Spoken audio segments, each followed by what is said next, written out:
Hooked On Fishing was brought to you by Matamata Sports World. For all your friendly advice and service, see us first.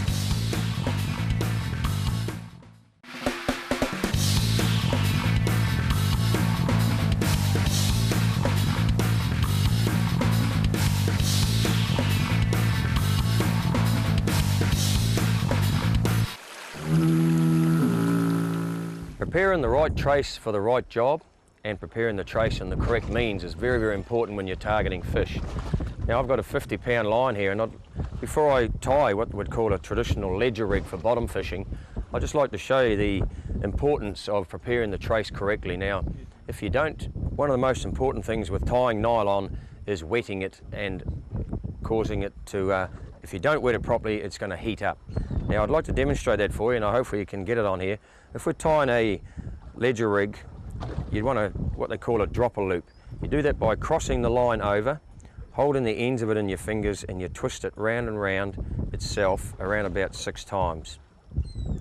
What you then do is pull the loop through that guide, simply place it in your mouth and pull the line up.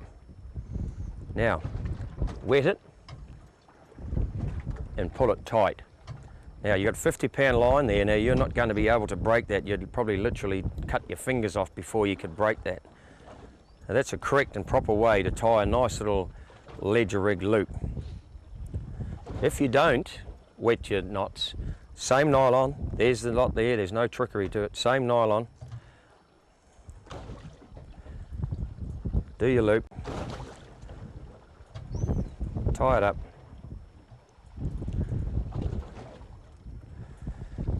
Pull the loop through, don't wet it, and look at that. If you don't wet your knot, that's what's going to happen next time you've got a big fish on. The amount of people that come into me as a store owner and say, the nylon's no good, it broke just on a big snapper, that is why. Wet your knot, very, very important. That's a 50-pound line, I wouldn't have put more than about 5 or 6 pound on there to break that. And yet previously, by wetting it, same nylon, same knot, there's just no way you can wet that. So hopefully that'll increase your chances of going out and catching that big snapper. Hooked On Fishing was brought to you by Matamata Sports World. For all your friendly advice and service, see us first.